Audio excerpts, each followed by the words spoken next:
Galaxy 666 by Pel Toro. Session 21. Welcome back, everyone, to Galaxy 666, your tireless guide, Tug here. Our band of brothers are starting to show signs of cracking.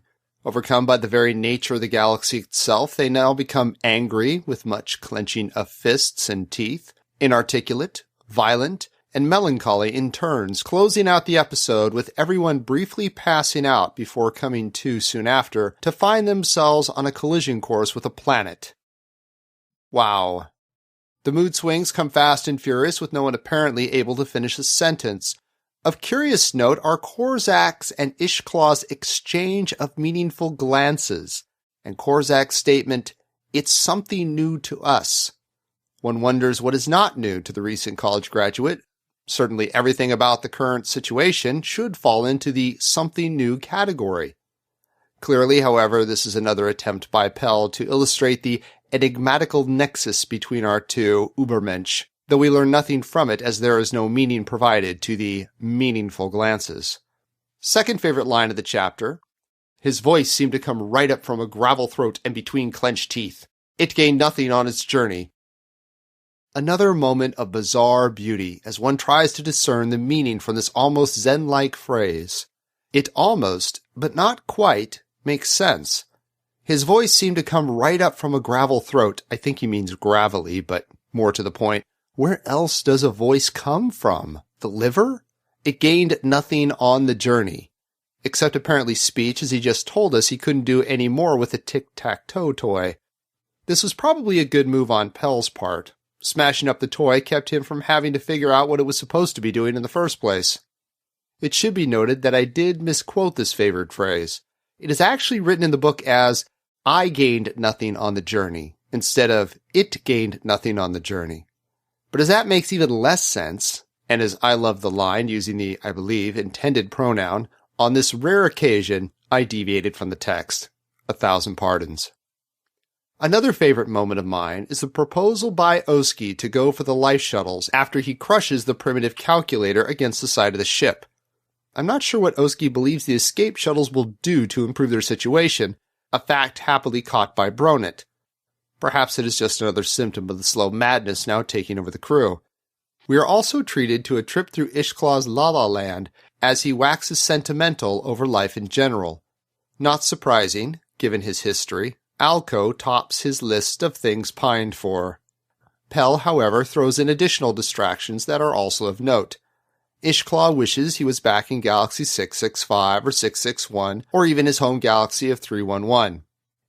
Can you, fellow traveler, even imagine saying, "Gosh, I wish I was back in the Milky Way"?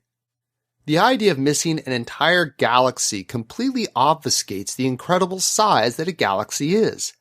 There are billions of stars in a galaxy, and billions of worlds. Beyond the general shape, galaxies will not be able to hold any unique character for us. Planets are different, regions of planets are different, and we can interact with those regions. But galaxies are collections of stars, and we have no such connection to them. With our eyes alone, it would be very unlikely we would even be able to tell what galaxy we were in. And if you were happy about being back in the Milky Way, you may still have 100,000 light years to go to reach Earth or whatever planet you're from. Pining for a galaxy makes no sense whatsoever. As our story comes to a close this time, we have Ishklah, before going unconscious, turning on the oxygen, which presumably is how they are able to recover eventually. How the oxygen was turned off in the first place is not even touched on as a mystery. They simply ran out of oxygen. Somehow. Apparently, there are no warning systems on the ship regarding air. Maybe because everyone feels it will be obvious when you stop breathing. So why build an alarm in the first place? And this leads to the best line of the session, and the one that screams Pel Toro was here at the top of its lungs. 4 lifeless men in a lifeless ship. 4 blind men in a blind ship. 4 deaf men in a deaf ship.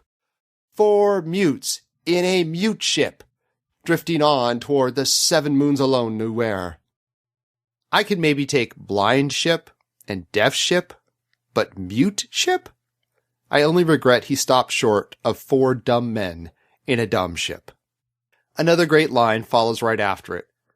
Like a merry celeste of space, she drifted untended among the stars in the enigmatical cosmic corner that men, for their convenience, had labeled Galaxy 666.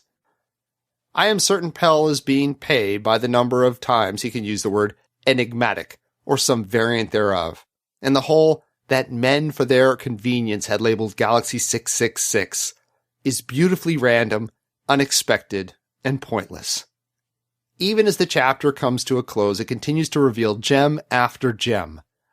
The gravitational field of the planet began to operate. Say what? I think this is a science fiction first.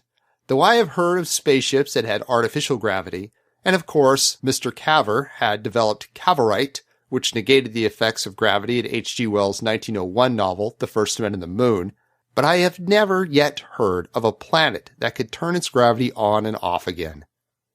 If it can be turned off, what is creating the gravity in the first place? If it is the mass of the planet, then does that mean the planet becomes instantly massless? Another clever feature of negative space? And finally, the last gift, Ishklah's declaration that they are about to crash on the Wonder World.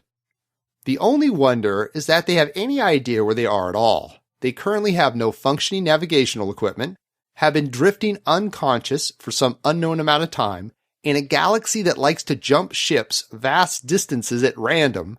They don't know where the apocryphal planet is, or if there are one or many of them, nor what it looks like. We are talking about an unexplored galaxy, which means billions of planets. And yet, Ishklah, awakening from a sleep, glances out the window and sees a planet and identifies it immediately as the Wonder World.